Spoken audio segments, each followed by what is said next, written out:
Hello, everyone. How are you doing today? I am so happy to be here for week 2 of Magnifying HR Voices. For those of you who don't know me, my name is Turney. I am the founder and CEO of HR at Heart Consulting, which is a boutique coaching firm. I provide HR for HR coaching services. So I just help HR professionals to find their HR voice, find a safe space for them to talk about things that are bothering them, and just lean in, grow, and thrive. And that's what I do all day long when I'm not doing stuff like this. I am also the author of the new book, Confessions of an HR Pro, Stories of Defeat and Triumph. If you have not checked out my book as yet, please go take a look. I'm sure that it's going to be something that you have never expected before. It is not a textbook. Let me just put that out there. It's real stories about stuff that's happening in our space and how we as HR professionals are dealing with it. But that's not what we're here to talk about today. Today, we are magnifying 2 HR voices, 2 of my HR heroes, 2 of my mentors, Tracy Sponenberg and Jennifer McClure. And today we're here to talk about how HR manages with death. So whether it's death in service in that we've lost an employee, or whether it's that you are dealing with a death in your family, how do you still perform at your 100 when you have experienced something like this? And so I'm going to bring up Jennifer and Tracy. Hello, ladies. Hello. Hi. It's the Zoom wave or the LinkedIn Live wave. Can't get rid of that. I do that every time. It's so great to have you here. I want to just check in with the audience and ask 2 very important questions. Number 1, can you please tell us where you are joining us from today? I can see you chiming in and giving your comments. So I will bring up comments as we go through our conversation, but tell us where you're joining us from, and then answer this question for me. Have you ever experienced as an HR professional a death in service?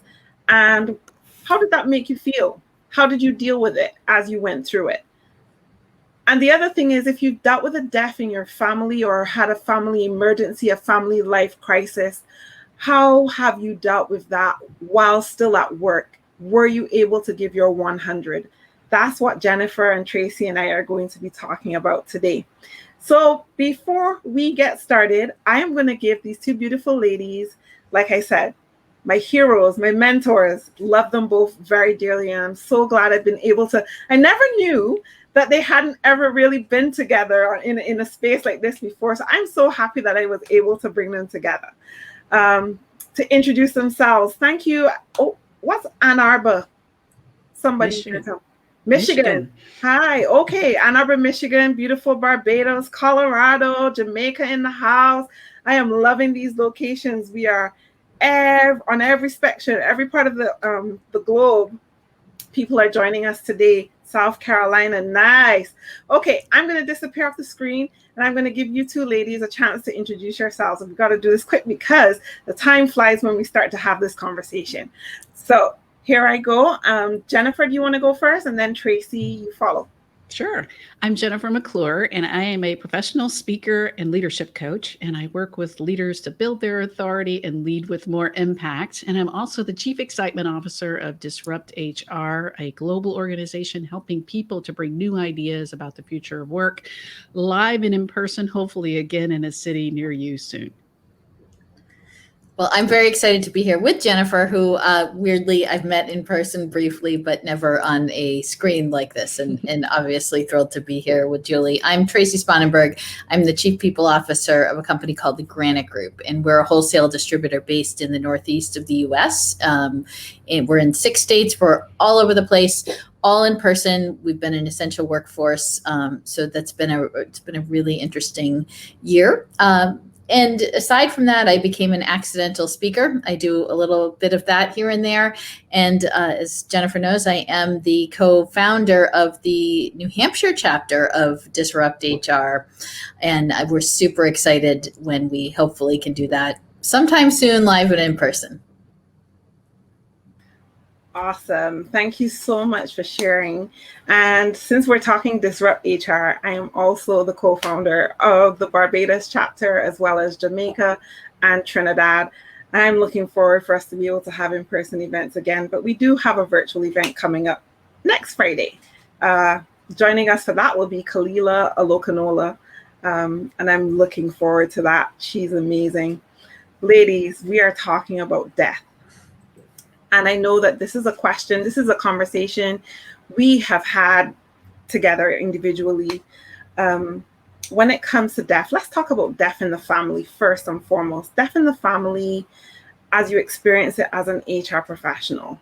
So for me, my first very serious critical family death while I was working as an HR professional was 4 years ago when I lost my dad.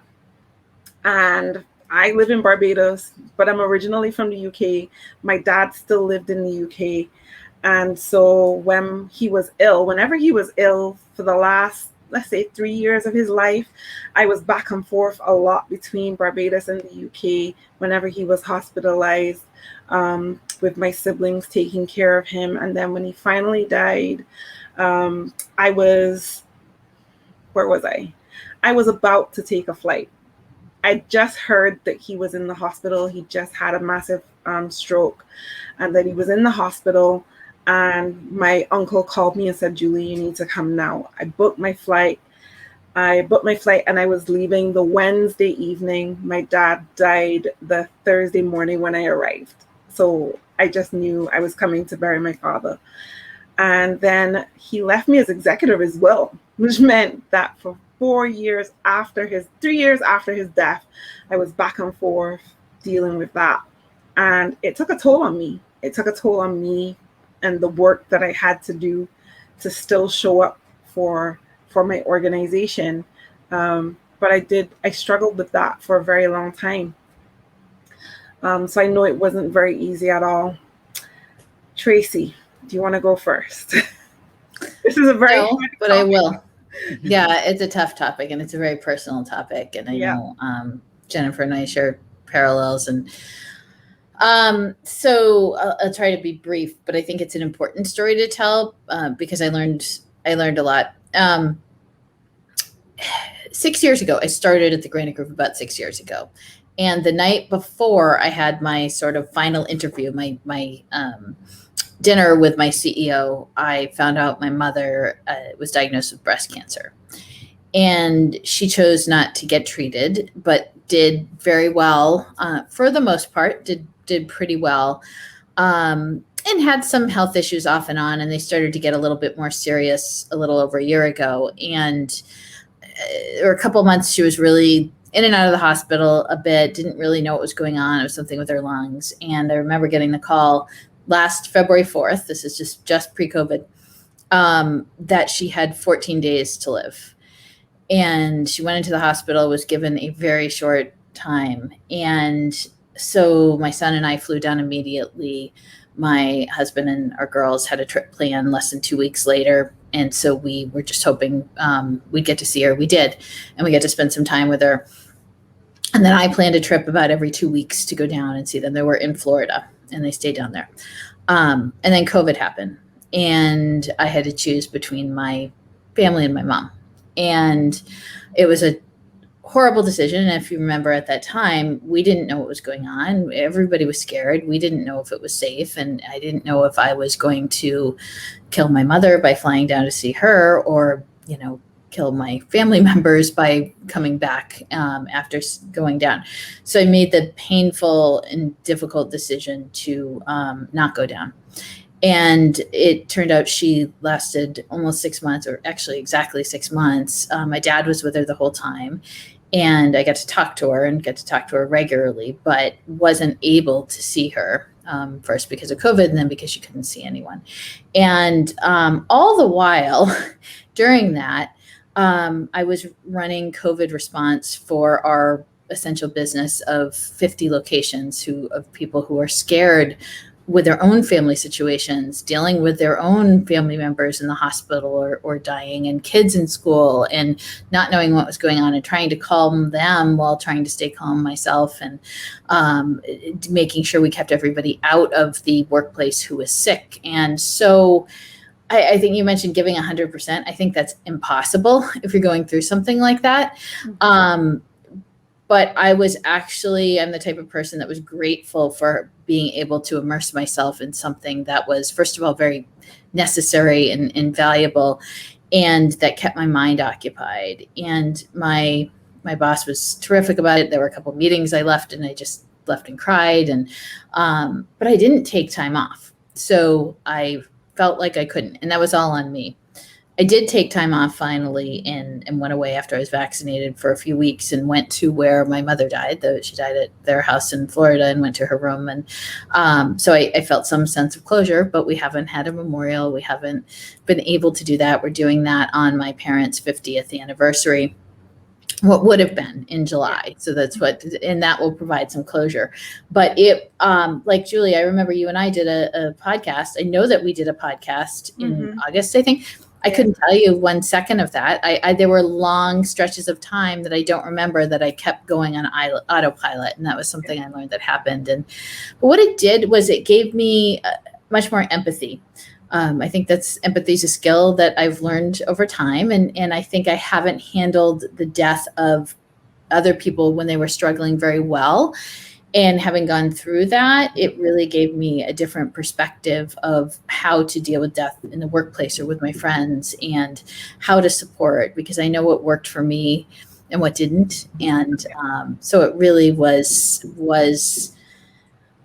there were some things that came out of it that I will take with me, and I'm doing very well now. I also came out with a lot of honesty. I learned to answer people honestly when they asked how I was doing. I'm doing very well now, but that wasn't the case for a good 6-8 months probably.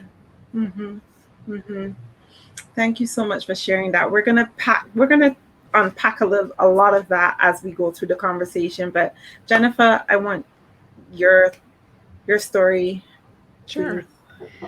Mine's a little different in the sense that I've been self-employed since 2010.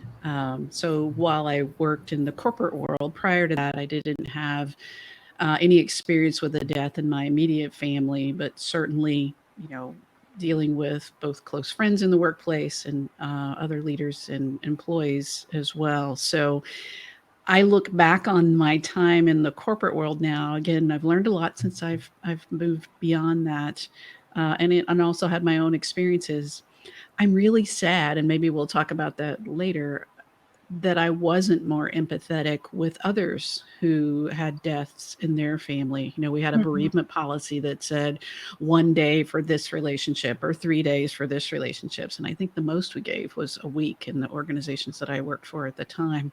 Yeah. And I just can't imagine now, with what I've been through with my parents both passing away over the last 11 years, telling someone that, okay, your mom died in another state or in another country, like you mentioned, Julie, and you have 1 week to wrap everything up and get back to work. Yeah. So that's something that, I hope that we are much further along in the workplace with dealing with people individually and what they need. As far as my experience, my father did pass away from cancer and dementia in 2012, and I was about a year plus into starting my business at that time. And my parents lived 6 hours away from me. My brother's an hour and a half away. So grew up on a family farm, so a lot of history and connection to that place. And I remember at that time, I wrote what I thought was going to be a blog post, and it's still on the desktop of an old computer somewhere. I keep telling myself I need to find it. I just was so overwhelmed because I was in Cincinnati, and I knew he wasn't well, but it was, do I go now or do I go later, or do I stay here? And, because you don't know, as Tracy was saying, when is the right time to go, to be there when you want to be there. Yeah. And I wrote what I didn't post because it was too personal and too raw, was around, I'm a one-person business, that my business depends on me and whether or not I'm able to deliver. There's no family medical leave. There's no paid bereavement leave. And so what I was facing was both of my parents had been diagnosed with the same form of cancer within 2 weeks of each other. And so I kind of was facing that time with just real dread. And ultimately, my father did pass away in January 2012. He chose not to get treatment. My mother did. and beat cancer 3 times over the next 10 years. And at the beginning of the pandemic in March, I had just moved. She was doing as well as could be, living in a very rural area, alone in a very big house. And was very active, very, very active in her community, very much volunteering everywhere, had worked until she was 82. She's 85 now, was doing great. I talked to her on a Sunday. And then all of a sudden I got a call from, she lived on a farm, and we have a farm manager, and he called me and he said, "Your mom's not doing well. And I think she needs to go to the hospital." And that was March of 2020. I had just moved, was, like the rest of the world, my business was falling apart left and right. Within 2 weeks, everything I had booked for 2020 was gone. Now I'm getting a call that my mother is suddenly very ill. Ended up going down and spending a month with her. She had 2 surgeries, not COVID related, but obviously we're both shut in at the time, trying to deal with staying safe and keeping her as an immunocompromised person safe. And was grateful for that time to spend with her. But then I came back to Cincinnati in April and I did not go back to Tennessee because I was trying to keep her safe for the next 6 months. And was just getting to the point where I was like, I really need to see my mom. Again, she's doing great, talking to her. And then I got a call from my brother and said that she basically crashed overnight, because I had talked to her on Sunday and he called me on Tuesday, and her cancer had returned. She thought she would just go get chemotherapy and be back. She always was feeling well, a couple of treatments, and it had transformed from leukemia to lymphoma. And through a series of events, I was driving down there. She was at the oncologist office. They wanted to admit her to the hospital. I wouldn't let them because COVID was running rampant in her community. My brother is a physician at a hospital an hour and a half away. He ended up getting her admitted there. She spent the next 3 weeks in the hospital ICU and ultimately passed away. And we were both able to be there with her. And I look back again, I'm self-employed and my business was zero. So Yeah. I was blessed in the sense that I got to be with her during that time without thinking about work, because there was no work. And so my job in both of those instances, 6 months apart, was to be there with her. But I was also very, very much aware of so many people who did not have that same opportunity, particularly during the last year. Knowing that I was her designated visitor, and my brother, because he was an employee of the hospital, was also able to see her. And we were able to be there holding her hand when she passed away.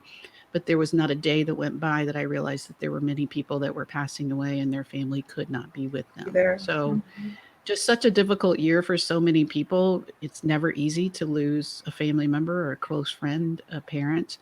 And we all, as Tracy's journey was different than mine, yours was different than ours, Julie. There's a lot to be learned through that process about how we can support other people better in the same situations in the future. Absolutely. Thank you so much, both of you, for trusting me to do this, because I know in speaking to both of you how hard this is and how recent these events are for you. I mean, mine is 4 years in the past, but it's still very, very real and very painful for me.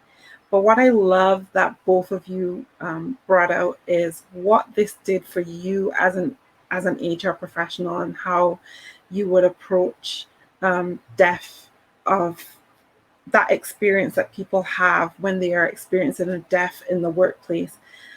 I thought it was important for us to have this conversation because so many times I see those comments.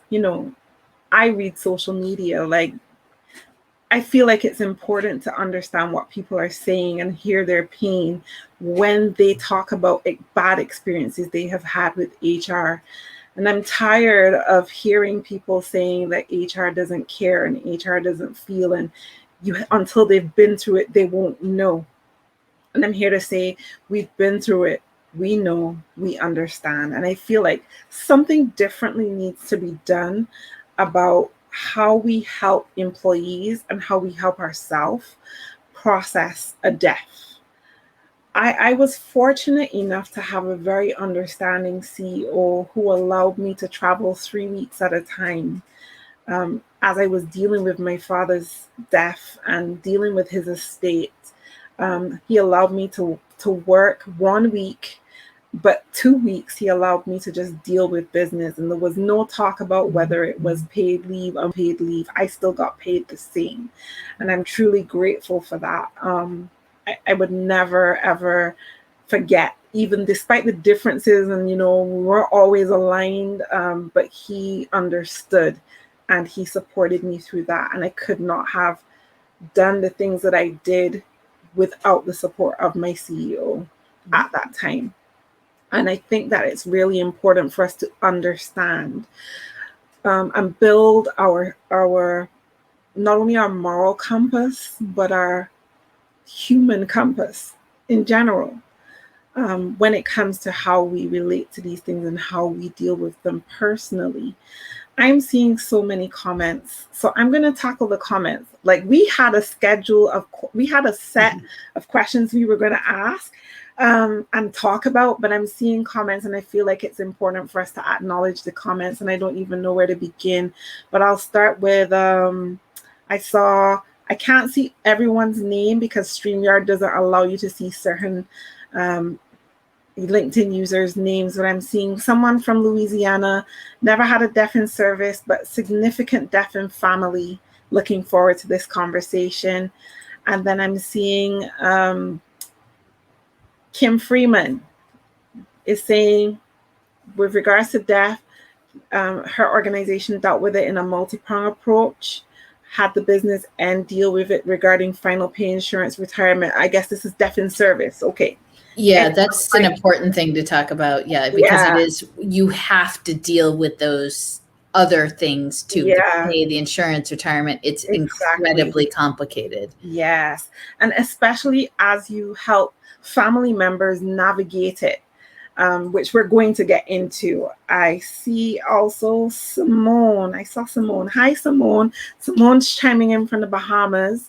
An important topic, how we can support grieving team members and the organization. Thank you, Simone.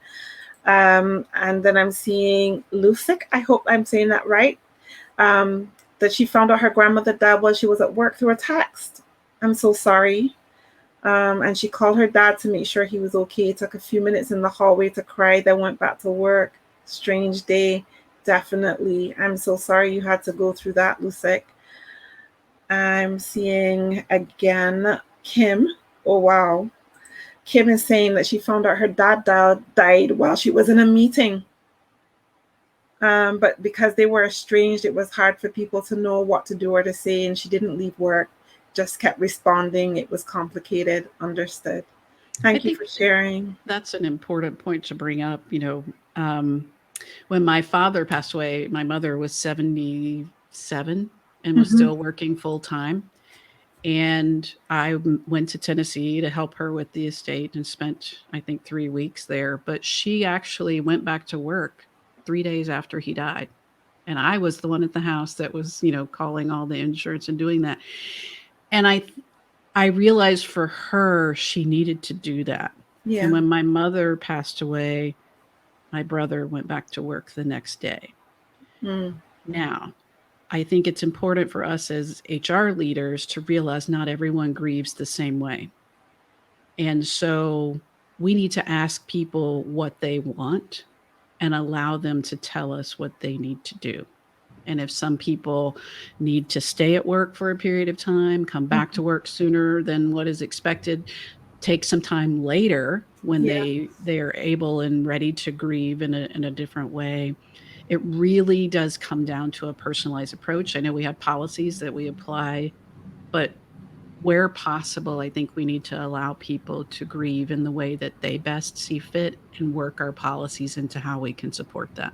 Yeah. And it's different for everybody. It is, you cannot, I don't think bereavement policies are effective. I understand that some businesses may need them, but if someone loses a child, there's no way that 3 days is going to be enough or a week is going to be enough. If someone loses a partner, somebody loses a parent, or if someone loses their best friend in the world who's closer to them than any family member, often they're not covered by policies. So it's really, and we're dipping into the workplace now, I know, but I 100% agree with Jennifer there's no, and grief isn't a straight line, or it isn't an arrow, and you could have a day. I've had some bad days since. Mm-hmm. I had some good days early on. I had some bad days since. Yeah. And we just have to be much more empathetic. We have to really get to know our people, and we have to let them lead in what they need and create that psychological safety. Well, especially over the last year, as we've kind of already brought up, like Tracy, you said you've not yet had the memorial service for your mother. My father-in-law passed away a couple of months after my mother died in the same town, and they're just having his memorial service next week. So they didn't have a funeral service. Yeah. We chose to, and it was live streamed, but people were not able to come together and grieve in ways that we're traditionally used to over the last year. And so whether it's delayed or it's just when people choose to celebrate it now or in the future, again, we need to work with people about what they need. Mm-hmm. I absolutely agree. You have to meet people where they're at, and every situation is not going to be the same. And I think that as HR, it's important for us to really look this over. And I think that as we come out of, as we're slowly seeing some resemblance of normalcy, or as we're asking people to return to work, I think that we should have been looking to look at policies differently. And I think bereavement is a big one. I personally lost 3 family members to COVID in the UK, wasn't able to travel, wasn't able to grieve with my family while running my own business. And the feeling that you get, like, it's hard to say, like, I want to show up for my clients 100% who are HR professionals. And I'm dealing with these other things that are happening in my space as well, especially losing family members. I just feel like it's important that as we think going forward and we think about these things, that we go back to that policy. I think the law is a guide. You cannot be faulted by an employee for being human. And what I mean by that is, screw the policy. Be human. Do the right thing. Just do the right thing. Meet the person where they are at. Have a conversation with the manager and say, look, I don't feel that, this policy is sufficient. What are you willing to allow? And meet the employee where they're at, period. Just forget that policy. I feel like the law is a guide. Anything above the law, you've gone above and beyond. But be human with it. Be human with it, and be respectful of the fact that that person is going to have feelings for a very long time. Like I said, my dad's death is 4 years gone, but it still feels like yesterday to me. Especially last week, Friday was a very crummy day for me, and it was a day that should have been a great day for me. I released my book, but I couldn't call my dad to say, Dad, I released my book, and I want to thank you so much for being my dad and giving me the freedom to feel like I could create something this amazing for a community that I hold wholeheartedly in my space. And I'm grateful for you. And I couldn't do that.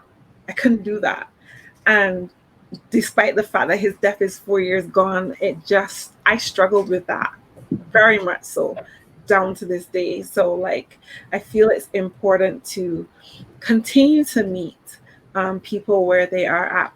I love the fact that both of you are in different spaces. Tracy, you work for an organization. Jennifer, you and I are both self-employed. But either way, there's still that impact. And I think it's important for us to recognize that and be able to have this conversation. I think, the point that you bring up around you're still grieving, Julie, of course we all are. We work, Tracy and I are in different points in the most recent loss in our family, but I've long heard it said, and I've tried to do a better job myself, and certainly have seen that with some people in my own life, when we are around people, whether they're close friends or in our case as HR leaders, employees in the organization, what's really critical is not just the support during that first week, but the support going on in the future. Too many people feel like that you've forgotten that they experienced a loss. Mm-hmm. So whether it's checking in 3 months, 6 months, or when you see them having a difficult day and asking how they're doing, or even asking about their family member, or to share a memory or something where you're acknowledging that grief is not a defined time frame. Right. Mm-hmm. And that in the future, when the cards and the gifts and the flowers and the the memorials stop, Yeah. that the grieving continues and that people Yeah. need us to check in with them. I will tell you that, and that's an excellent point, because it was a lot in the beginning, and it really actually made me feel good. The cards and all of the little things and the flowers. That was nice that my mother was remembered. And I got notes from friends from high school that I hadn't talked to. But months later, many months later, I get a Facebook message from Vadim Lieberman, who I dearly love anyway, but who I will love till the day I die, because he said, I just wanted to check in with you, how you were doing. He's also someone I talked to around the time that Julie and I talked. Because people don't often check in around, after, and grief is a process. It doesn't just end. And he was one of the few people, and the one that stands out in my mind, to do that. And that was so critically important to me. And I actually need to tell him that. In addition to, he's famous for leaving voicemails, singing in really fun voices. But that was so meaningful. That was every bit as meaningful as the cards that I got early on. So that's a wonderful point, Jennifer. Yes.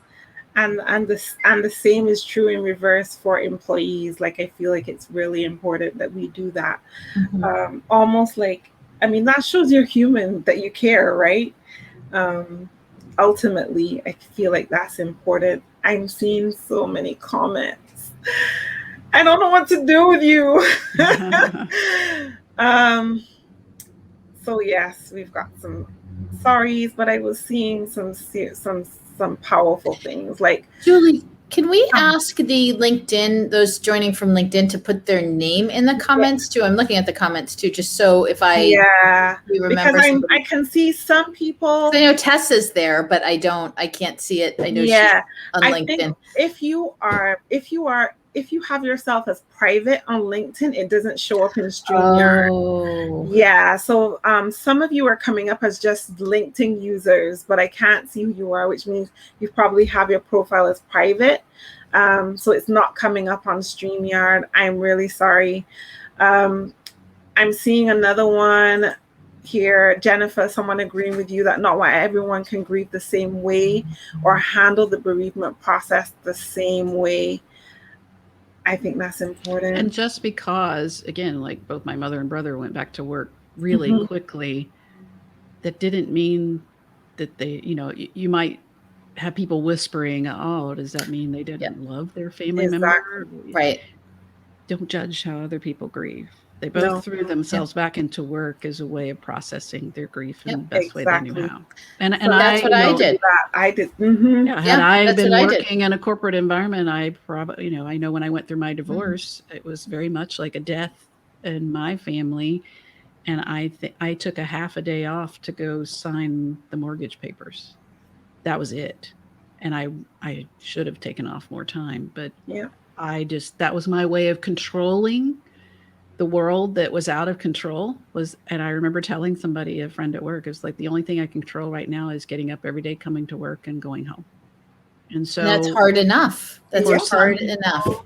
Dealing with a death, they might be doing the only thing that they can control, but it doesn't mean, to your point about having people check in later, John Sumser, another name in the space, after my father died in 2012, we were at a conference together, and I didn't know him that well. I mean, I knew of him, obviously, and we had met, but it was a few months after my dad died, and he came out of the general session about the same time I did, and he said, I'd like to sit down and talk with you. And I was like dumbfounded that this, person that I've been following, and I was like, okay. And so we went and sat in a little cafe in the Hyatt in San Diego at ERE.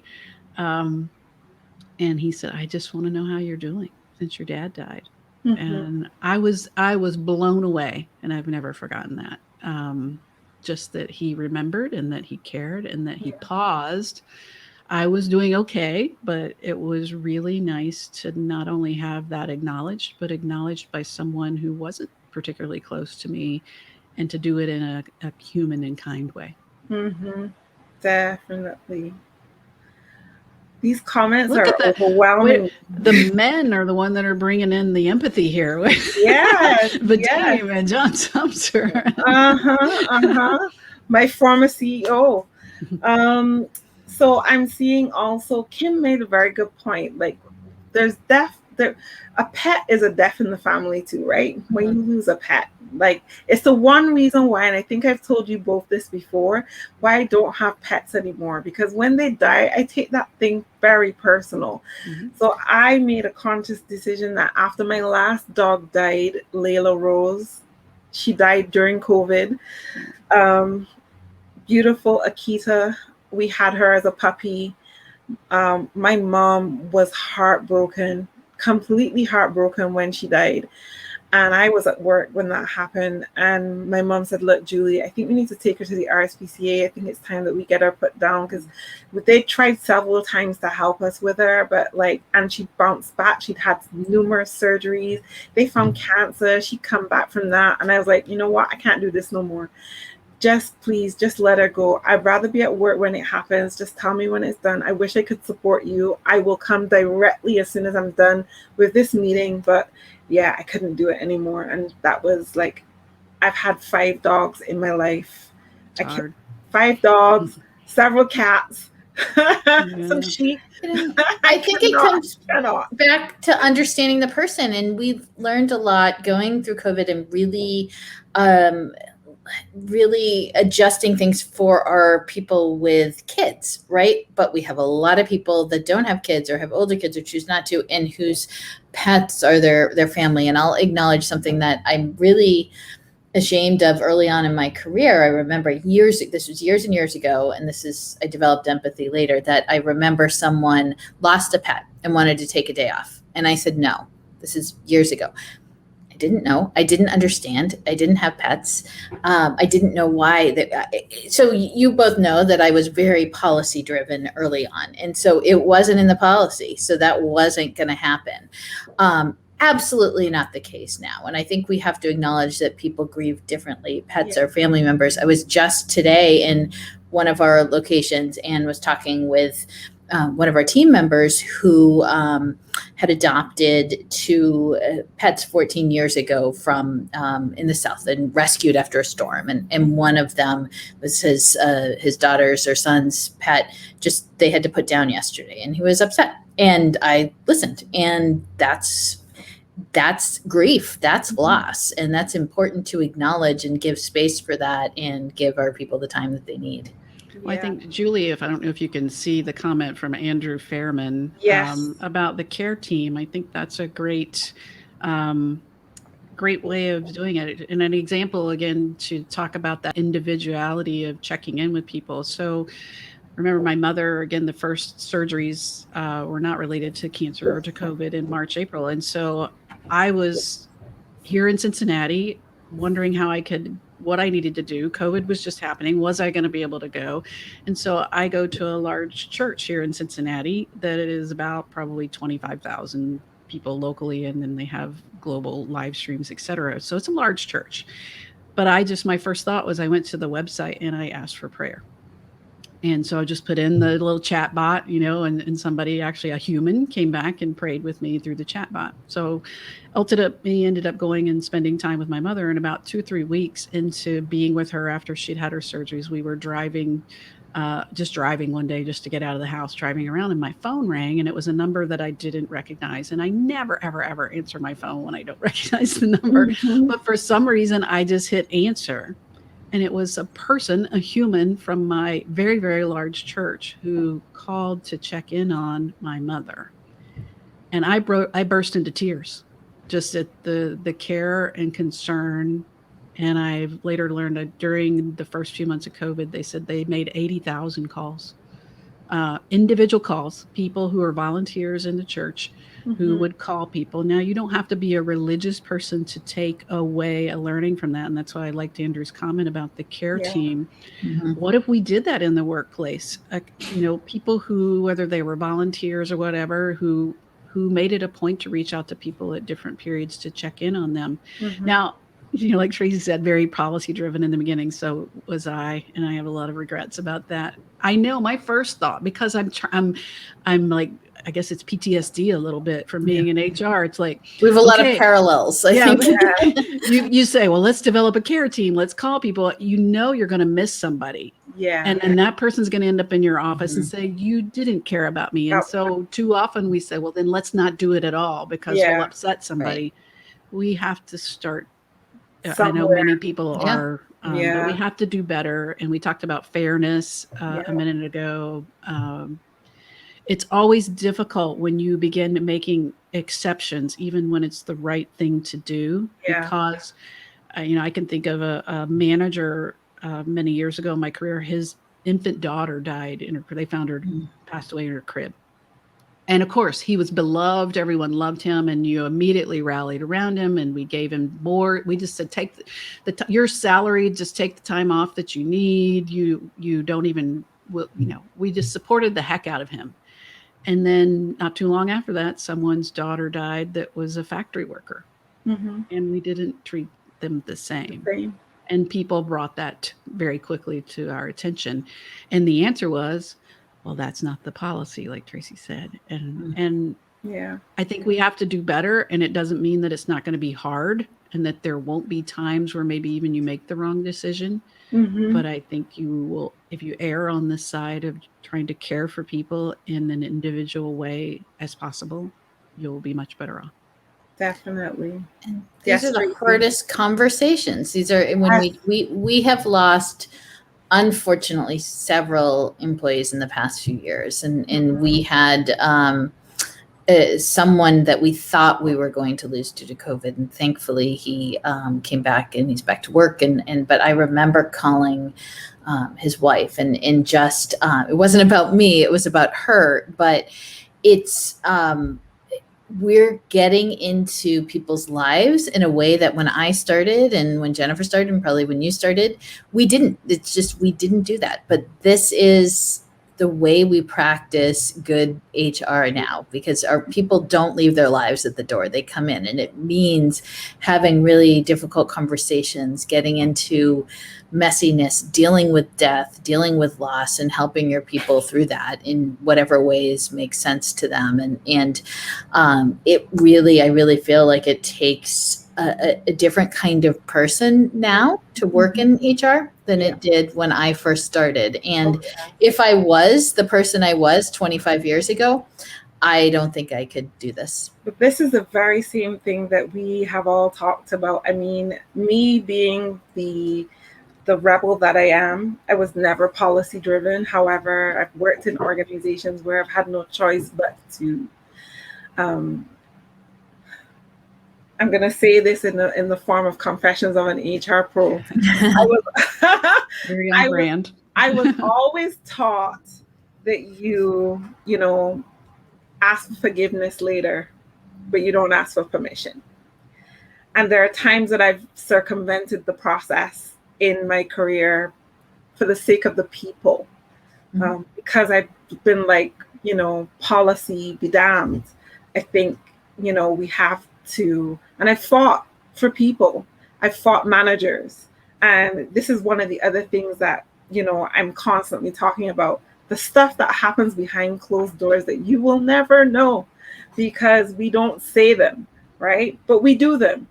And I think that you both raised very, very pertinent points. When it comes to death in service, I had a death in service that traumatized me. My very first death in service traumatized me. And I talked about it a little bit in my book. I had an employee who killed himself. And there are so many questions. There are so many, and it wasn't like we saw signs. We got the person help. the person just didn't have the will to help themselves. Beautiful person, absolutely amazing to a fault. Smart, knew their job like the back of their hand. Such a wonderful personality, always there for people, just didn't know how to help themselves. And it broke my heart because he had a beautiful family. He had a beautiful family, a wife, 2 sons, just had a baby girl, and moved on assignment to Barbados and just couldn't handle it, just couldn't handle whatever it was, that whatever internal turmoil he was going through, he couldn't cope with it, and he just let himself go. But going through that entire experience of supporting the family was hard. How do you tell kids under 10 that their dad is gone, or never is not coming back? The whole process of shipping the body back to the home country, the explaining to the family what happens next, things that they probably had that his wife never knew of, like whether it was shares in the company or whether it was a pension fund, and how these things were going to work and how these payments were going to be made. And it was just so much. But as a team, there were 3 of us on the team at the time in HR. And in terms of just we never took a moment to process that. We never took a moment to sit back and go, man, I remember when we first found out it happened, we all sat in my boss's office at the time. We cried for about half an hour. It may have been longer, but we cried for a very long time. Then we had to tell the organization. We had to tell the employees what happened. Then they had to watch it on the news because it was such a public way, done in such a public way. And we had to break that news, and it was such a horrible experience to go through. That was my first. It wasn't my last. I've dealt with many, but that one still sits in my memory bank and in my core to this day. Mm-hmm. To this day. Well, and I think you learn, as we've shared throughout this, you've learned, and I think we're at a different place in the workplace today than as we all shared many years ago in our career we were. But I think back to the last executive role I held in HR, we had an employee die on the job. She had been there 28 years, was loved employee by all, and was moving product in an elevator, and I happened to be in the stairwell that was next to the elevator. I was coming down the stairwell, and I started hearing people scream her name. Ran down to the bottom, and the elevator had dropped with her in it, with a forklift and a heavy roll of paper, and she was crushed. Talk about trauma. I was there in the trauma, but to then spend time with the first responders, who it took hours to get her extricated. Her family was in the HR office during this time, and I had one of my team members was sitting with them and trying to keep them calm and informed. And I look back over that time, and I think we did the best we could, like you said, with a lot of the details then following the insurance discussions, et cetera. But at the same time, you're facing a potential lawsuit as an organization. Now, the elevator had just been inspected and passed, so we still don't really know what happened in that situation. So ultimately, the company was not found to be at fault for anything. It was a tragic accident. But I think as HR leaders and as leaders of organizations, that we also need to acknowledge that difficult balancing act of doing the right things, or the best you can do, saying the right things, but being really authentic and transparent during that process about your grief and sitting with people in grief, because that can't be held against you. No. You know, grieving with people, acknowledging their grief, loving on them, supporting them.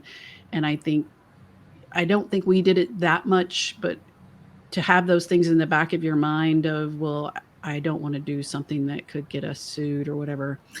I think if you err on the side of grief and support, then you'll be doing the right thing. Humanity wins, and that's going to, by being human and by being empathetic, you can't lose. But Jennifer, you mentioned, and I haven't, that's awful, I haven't been involved in anything so tragic, but you mentioned the paperwork side of things. And if you know me at all, you know I'm not a big fan of paper, and I'm not a big fan of policies, but there are some things that are necessary. And there are some things that can be really, truly awful for families if they're not in order, like beneficiaries and life insurance policies and things like that. And I think if you're an HR leader, one of the most important things you can do in a situation like this is, go back after this conversation. And I know everyone's probably going to be shocked hearing me say this, but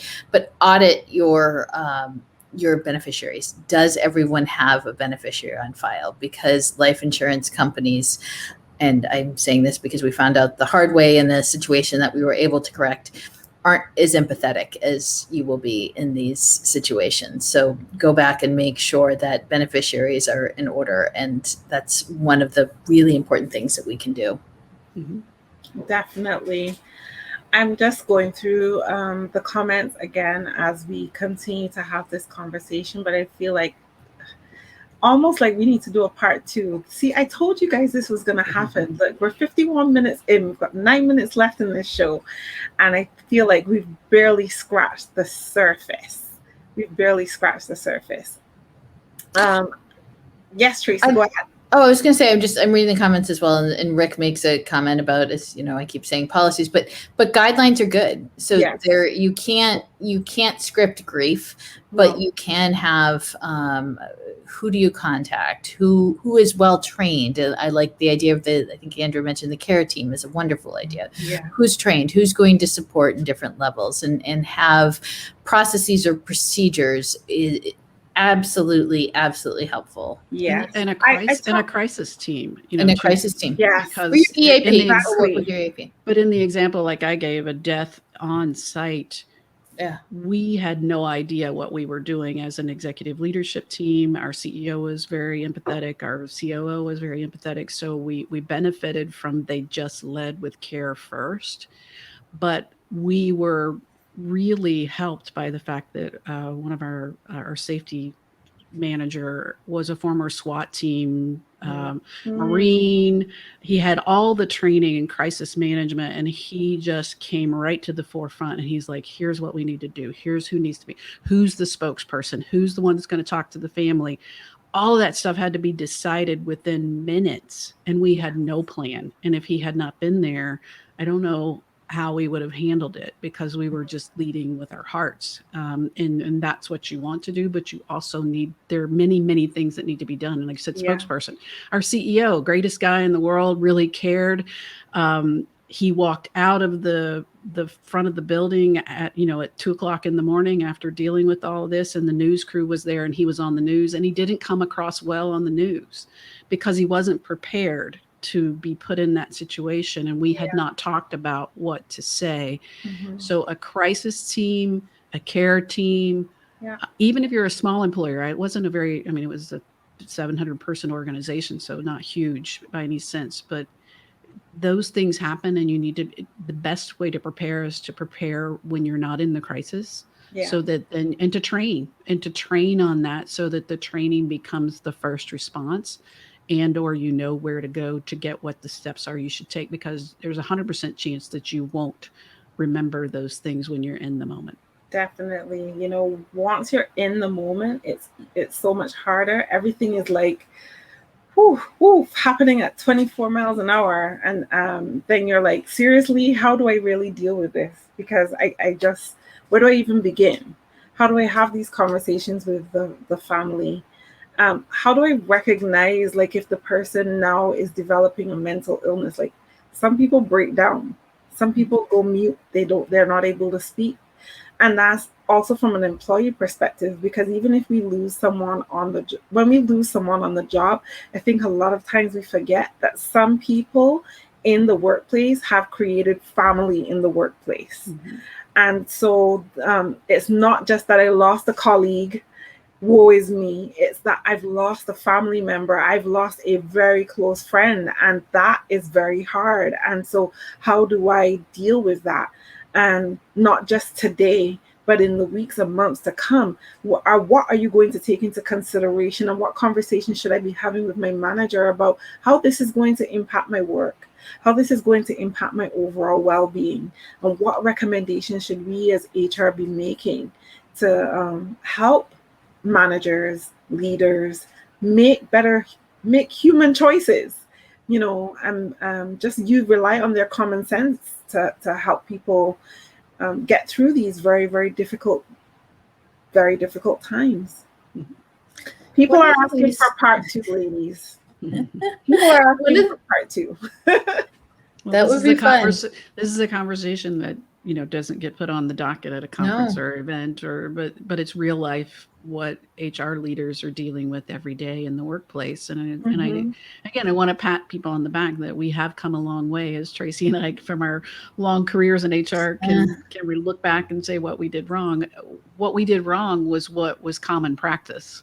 Mm-hmm. And I think the common practice now is much more empathetic. And you may be dealing with, as an HR leader, with your leadership team or your executive team may still be stuck in the ways of the past. So how can you lead now in that regard, with whether it's caring for people who lose family members who aren't at work or dealing with a death in service? Mm-hmm. How can you help them to evolve as well, so that they can be prepared as we all face these challenges going forward? Mm-hmm. One of the things we can do, and I mentioned earlier that I was out in our locations, and during normal times, which hopefully we're getting back to, I spend a lot of time there.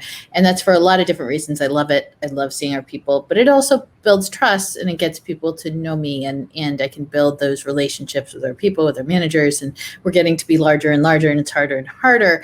But I think one of the things I worry about is we're hiring so fast and furious. Do new people know that if they reached out, they had something difficult that they're going through, if they reached out, that we'd be there for them? Do we have people that are suffering in silence, that think that, this is it, and I had, a partner die and I just take 3 days off, and so I worry about that a lot. And I think the more we can build that connection to our people, to our managers, and have our managers build those connections to their people, and talk and listen more than you talk, but create those relationships, I think that's how we help change things from the way we work to the way we should be. Mm-hmm. But it's a process, and it takes time, but it's really, really important. Definitely. Jennifer, you want to add anything? I agree. It's very important. And I'll leave you with this from my view. It is a lot of people get into HR for different reasons. And some of those are they want to help people, and some of those are they want to be at the seat at the table, whatever your reasons are.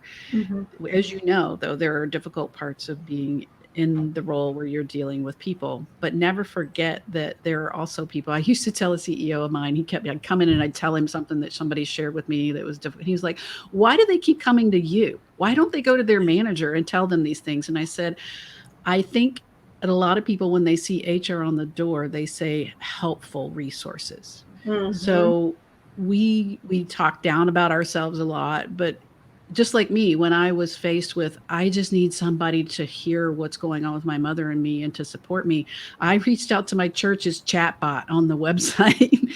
Yeah. I think HR people, there are more people that look at HR that way in the organization as, I need help and support, I'm going to go to HR.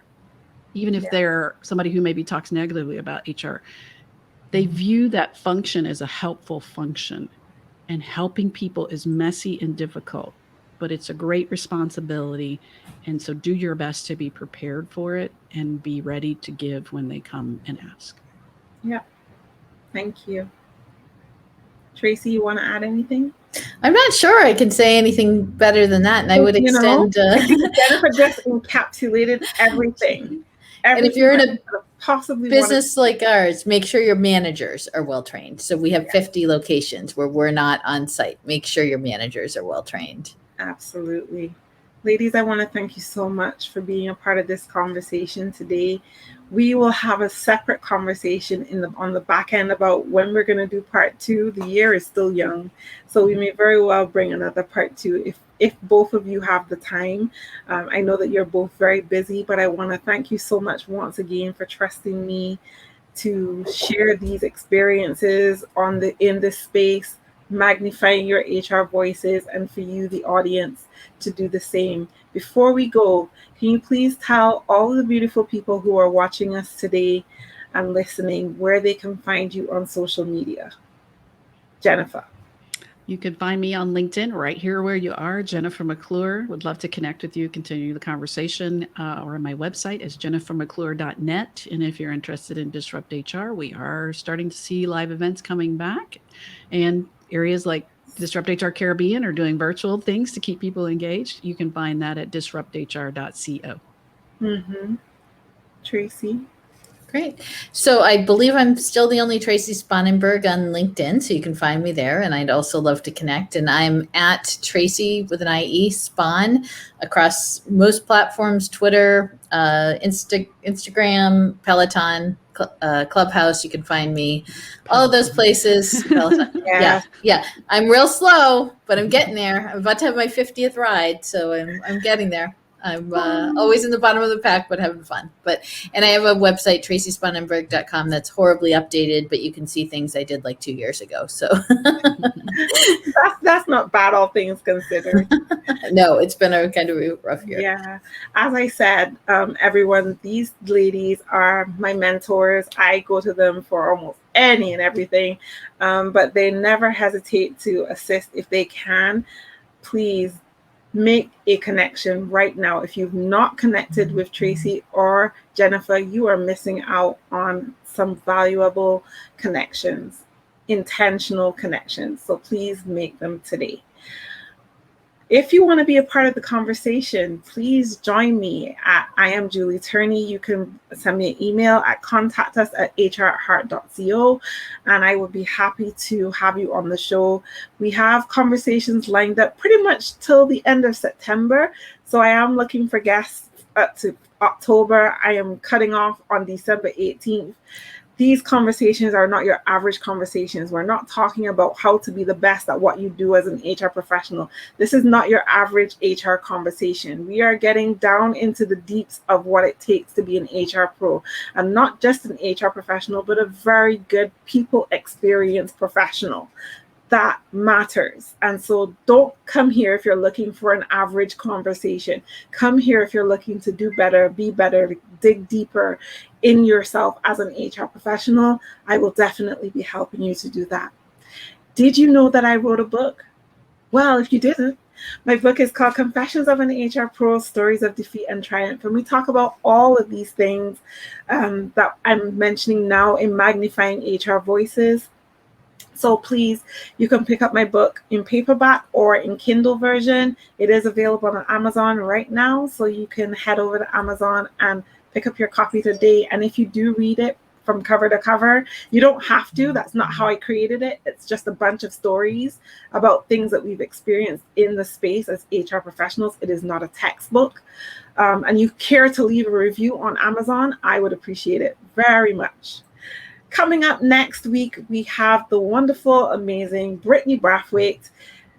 She is all things HR, legal, policy. She is my number one go-to person when I don't understand pieces of legislation here in Barbados.